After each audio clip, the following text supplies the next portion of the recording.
He's kicked out of the hero's party for being useless, but it turns out he has SSS-ranked skills in everything except fighting. Kurt is a 15-year-old boy from a remote village hidden deep within the mountains.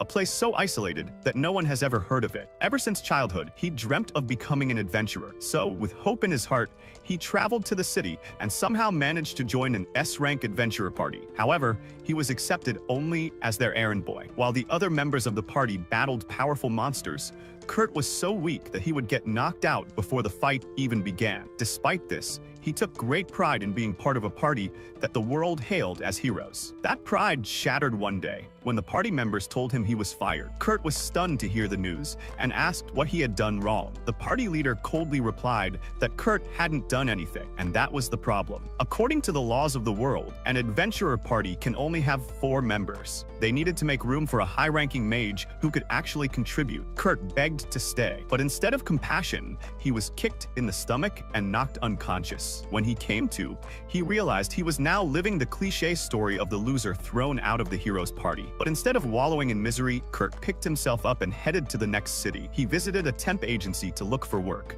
As soon as he entered, a bubbly receptionist greeted him and launched into an impromptu job interview. She was shocked to learn he had just been fired from the party that had recently been promoted to SS rank. Kurt became depressed while talking about it, but the receptionist tried to cheer him up, saying that working with an SS rank party would actually look impressive on his resume. She then took him for an aptitude test to check for hidden talents. Unfortunately, all his combat-oriented scores came back as G rank, which disheartened Kurt even further. The receptionist informed him that the specialist who tested non-combat skills wouldn't return until next week. When Kurt meekly admitted that he was flat broke, she took pity on him and offered him another shot. She pointed to a sandbag in the corner and asked him to lift it. As Kurt picked it up, he suddenly felt it sucking in his mana and becoming insanely heavy. The receptionist quickly told him to drop it. Realizing that he at least had decent strength and fitness, she suggested a job in construction work to earn some quick money. Grateful for the opportunity,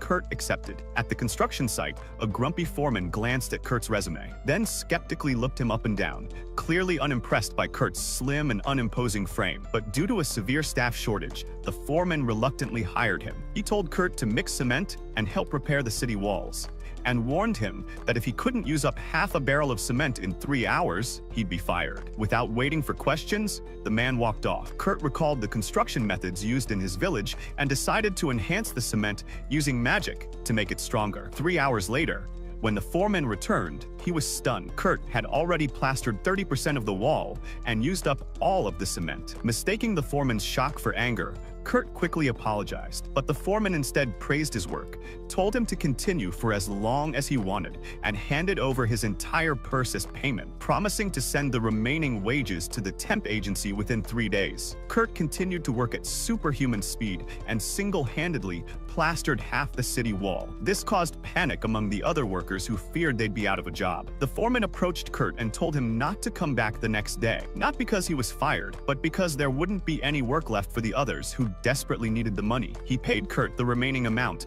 and advised him to find a job that better suited his exceptional abilities, perhaps in the royal capital. Kurt, however, was riddled with self-doubt and assumed the man was just trying to get rid of him. He returned to the temp agency and sadly told the receptionist that he'd lost the job. At that moment, a tanned beauty named Ulia was arguing with another receptionist about a job offer. She needed someone to help her mine in a mountain, but she would only pay if they found something valuable. The staff told her that wasn't a reasonable condition. Desperate, Kurt volunteered. He told Ulia that he had mining experience from his village. The receptionist warned him that he might not get paid, and even Ulia herself commented she was hoping for a strong dwarf, not a scrawny twink. Still, because she had no money to hire a dwarf, she agreed to take Kurt along. As they left, the receptionist at the agency started fantasizing about hiring Kurt as her submissive boy toy, but was quickly interrupted when her colleague informed her that the construction boss had sent Kurt's remaining payment. When she saw the check,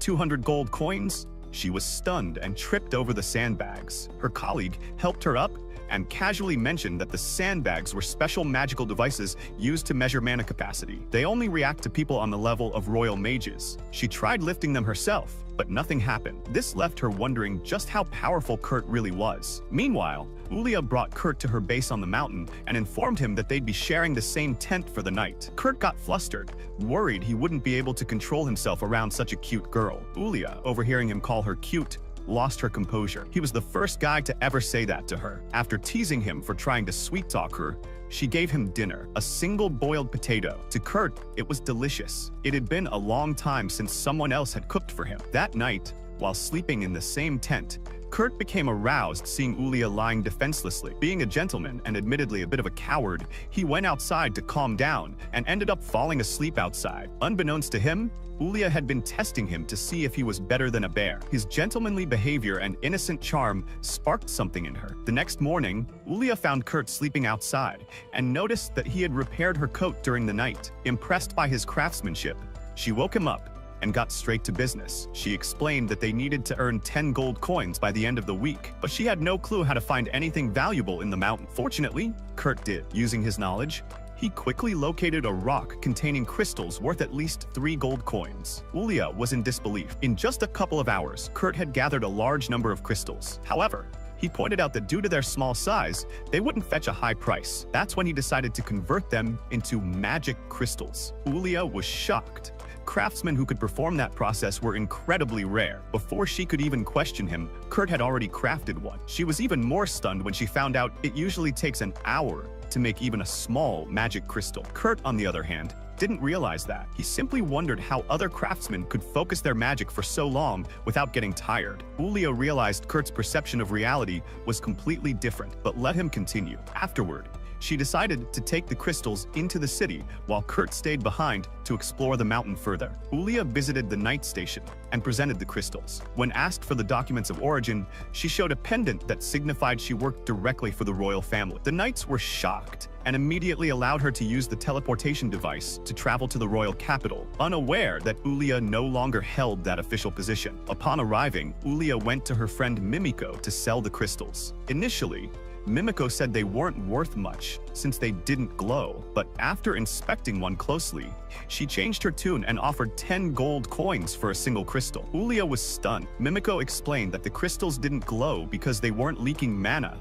They were perfectly sealed and contained 10 times the mana of regular ones. When Ulia revealed she had 49 more, Mimiko immediately bought them all. After the deal, Mimiko asked about the craftsman behind the crystals. Ulia refused to reveal Kurt's identity without his consent. Even when Mimiko, a royal court mage, ordered her to tell, she stood firm. In the end, Mimiko requested that Ulia ensure the craftsman didn't leave the country, and to inform him that if he agreed to serve the kingdom, he'd be offered a noble rank and the position of court mage. Ulia agreed and rushed back to the city the next morning. She stormed into the temp agency, demanding to know Kurt's whereabouts. The receptionist tried to protect Kurt's information, but Ulia used her royal pass to access his file. She was stunned to read everything Kurt had already accomplished. She ordered the receptionist never to share his information with anyone again and deposited all the money from the crystal sales into Kurt's account. When Ulia returned to the mountain, she was completely floored. Kurt had built an entire house from scratch within a single day. Even more unbelievable was the fact that Kurt didn't think it was a big deal.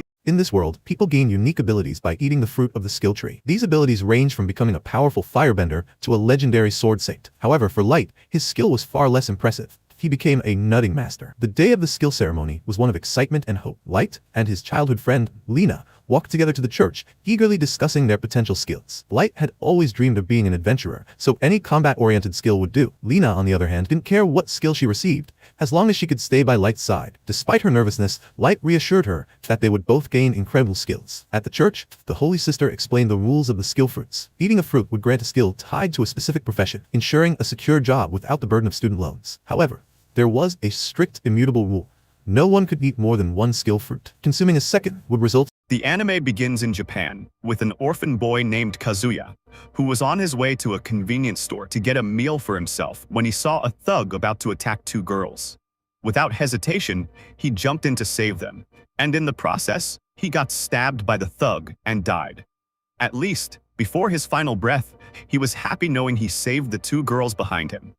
With that, he opened his eyes in a whole new world as a 3-year-old boy named Kane. Naturally, Kane freaked out upon seeing himself as a completely different person, but his mother, Sylvia, thought it was a normal reaction since Kane had been unconscious for a week. That was why she and others left to bring some soup for him. Left alone for a moment, Kane was able to piece together the situation, that he had been reincarnated after saving those girls. While checking himself out in disbelief, Sylvia returned and, misinterpreting the situation, thought Kane needed a nappy change. After that, he got many